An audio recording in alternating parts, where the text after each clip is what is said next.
Hello and welcome to this simple Matplotlib tutorial where we're going to be using Arsenal's XG and XG against stats to look at their performance across the season. This is a pretty simple tutorial, so if you haven't used Matplotlib before, this will be a nice introduction for you. But if you have used it before, you might learn some new things. So to start, we call in our libraries. So if you've used Python before, you'll be pretty used to these, but if you haven't, I'll add some additional reading and some documents into the description box.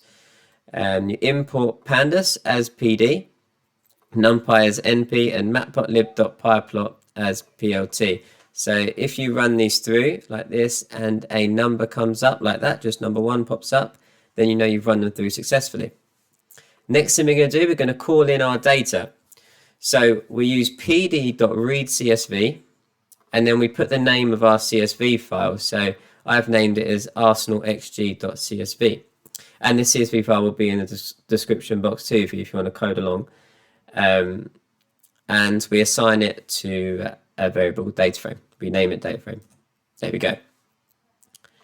And then we call in, if you do df.header, it gives you the first 5 rows, and now we can have a look at what our data frame consists of.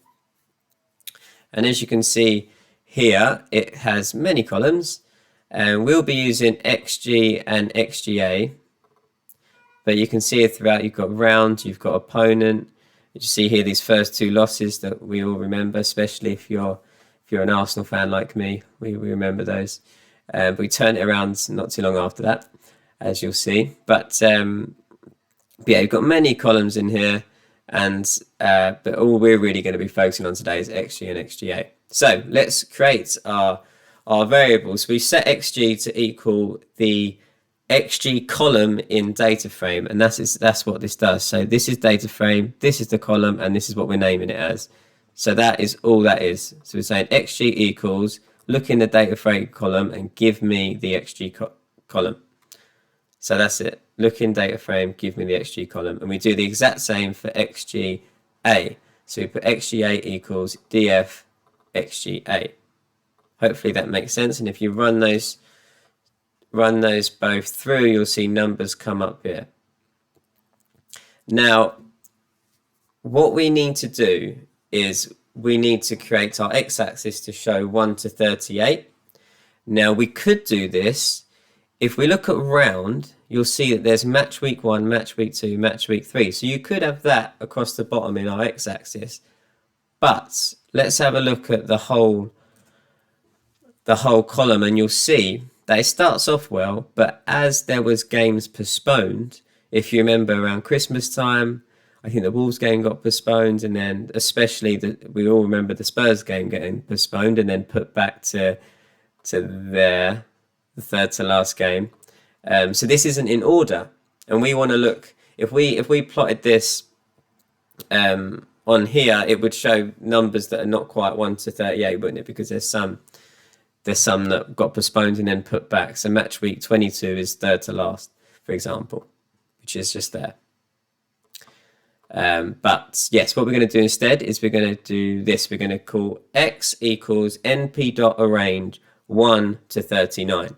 So that gives us a range of numbers between 1 and up to, but not including 39. So it stops at 38. It's not including 39, it stops at 38. So that's what x gives us here. So we're going to set our x to equal that. And let's run that through, and the number comes up. So now we've got our x and soon to be y axes when we plot them, our xg and xga. So let's plot them in here. So first thing you've got to do is create a figure. So we're going to be plotting onto this figure. That's what we do in Matplotlib. So figure equals plt.figure, and fig size equals 20 to 6. Now, this is just creating the size. You can put this whatever you want. If you're following along, just do 20 or 6. Then maybe change it, and you'll see what that means. But this gives you a nice rectangular shape.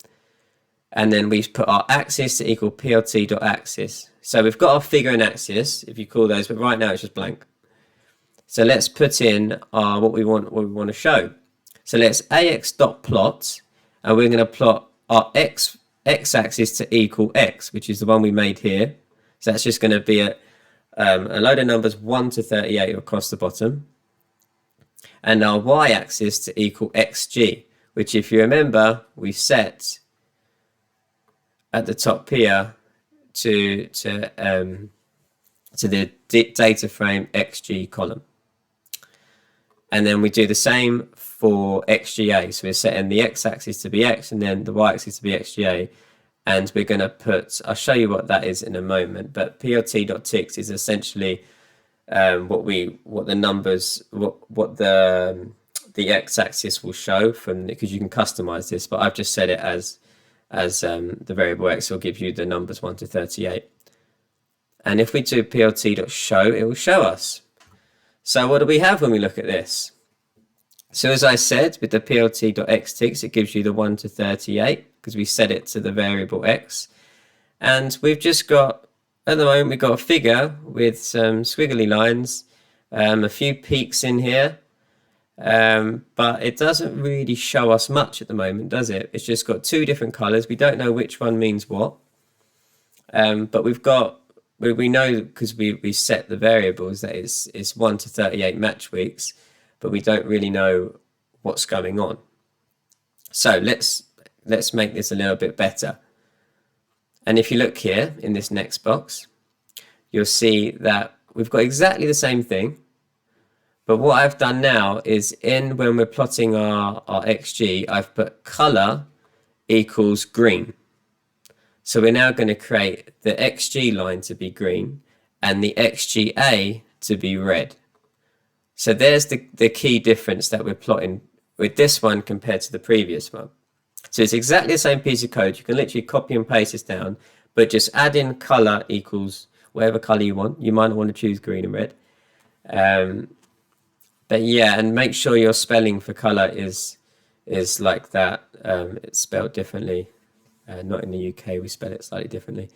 And also I added a legend. So the plt.legend in the top right hand corner will then show you what these colors are representing. Okay, so that will make sense when I run that through. You'll see now that we've now got green and red lines. So it's starting to look a little bit better now. We can see that green is good. This is what Arsenal did when they were creating high quality chances. And the red is when they were creating, when they were conceding higher quality chances. And there is a big peak there, which we'll name in a moment. But as you can see, and also the legends in there too. So now we can actually see kind of what this graph is showing. But we can still make it a little bit better because we can see there that, you know, they started the season poorly, as we know, with 3 defeats in a row to Man City, Brentford and Chelsea. And then they picked up a bit, and then there's that big peak there. So let's name that big peak, shall we? And you'll see that to do that, we want to call it highest XG. Oh, sorry, this will be this green peak here first. Let's name that one, then we'll name the other the bad XGA after. So it's the exact same concept, doesn't matter. So to name the highest XG, which is the green peak, you call df.lock, and then we call in our column. So we're looking at XG equals xg.max. So what that does is we're locating for highest xg to locate our df xg column, because we named it data frame. We're looking at our xg column, and then we're going to set it to equal the maximum in df xg. So just to break that down a little bit more, we're saying locate our xg column in data frame and then set it to equal the maximum in our xg column, and that equals highest xg. So if we run that through, you'll see that the green peak roughly in the center of the figure was Leeds away when Arsenal won 4-1, and it was a peak of 3.2 xg. That was a cumulative number, so they created, so they exceeded what they scored more than what their xg showed, what they actually produced. But yes, that is how you set to find your highest xg within here. Now let's do the same for the xg away, the big peak I mentioned earlier. And you do exactly the same, but instead of xg, you just add literally an a there, and you name it xGA instead of xg. So it's exactly the same context. You're saying look into our data frame xGA and set it to equal data frame xga.max. So it's the maximum within that column, and they'll obviously give you the highest number. Let's have a look. Oh, I believe I spelled something wrong. Maybe I spelled wrong here. Yeah, I have. I haven't put a. There we go. That'll show you. And there we go. And you can see it was Liverpool away, where Arsenal conceded 4.3 xG in the game, and they lost 4-0. That was a bad day for Arsenal and for myself. But anyways, so now we know Arsenal's. We can look at the figure and we see the big red peak in match week 12 and in match week 18. Yeah, 18. You can see that there were the two peaks for the good and bad. So let's plot that onto here. So maybe we can put a little arrow and say whatever we like Leeds away or Liverpool away or never let us go to Anfield again or something like that. But we can we do that by doing this. So up to here is exactly what you had before. So this is exactly the same. You can copy and paste this down. But now we're going to add in our first one, so ax.annotate. So now we're going to annotate onto our figure. The first part you put in is the text you want to annotate. So I've put in Liverpool way worst xGA performance, literally describing what it is. You put whatever you like, and then you set it to equal the coordinates, the XY coordinates on the figure. So let's have a look at this. I've equaled it to do 12 and 4.3. So as we know, for example, the Liverpool away game, we can see it just here. There was match week 12 and it was 4.3. So that's what this is. And we set XY chords equal to data, and that's there are some different, when you're annotating on, you can set it to have some different coordinates, but for this one we're using data, and I'll add some additional documentation so you can see some other annotations you can do that are preset for you. But we just want to set our annotation to be relevant to the data. And then the XY text is where we're going to put our text. So I've put it as just next to, so I put it 14, so 2 to the right and at 4, so it's pretty level. And again, set to the data. And now I'm putting an arrow, so I call in arrow props equals dict, and I've put it face color equals red, connection style arc3 and shrink equals 0.1. Now this might look very confusing for you right now, especially if you haven't done this before, but this is very simple, and all it's really doing is you're creating an arrow and you want it to be red, and arc3 is just actually a standard arrow. There's different types of connection styles, and I'd recommend doing some further reading on annotations and maybe creating some different, probably cooler arrows than this one. And then shrink equals 0.1. That just sets how far away you want the arrow to be to the text, okay? And that was probably a lot to take in, so maybe play around with this yourself if you're slightly confused. But you do that, and that will set a red arrow to where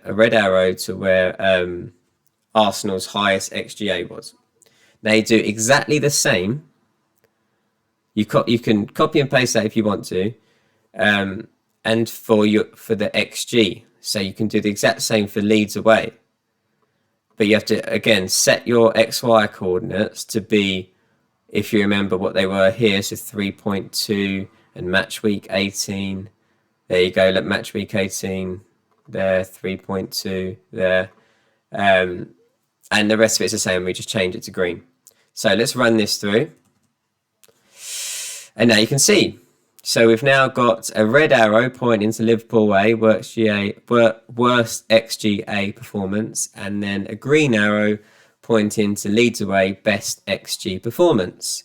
So now our graph is starting to tell a little bit of a story, and a little bit of insight into where Arsenal's best and worst performances were. There was probably worse performances towards the end of the season, but yes, that just tells you a little bit of a story there. You might want to add, for additional context, for us Arsenal fans, we know that when Thomas Partey got injured, I think it was around here, Crystal Palace away. Then after that, you can kind of start to see a trend there where they kind of lost a bit of their structure in defensively, and you got a couple more spikes there.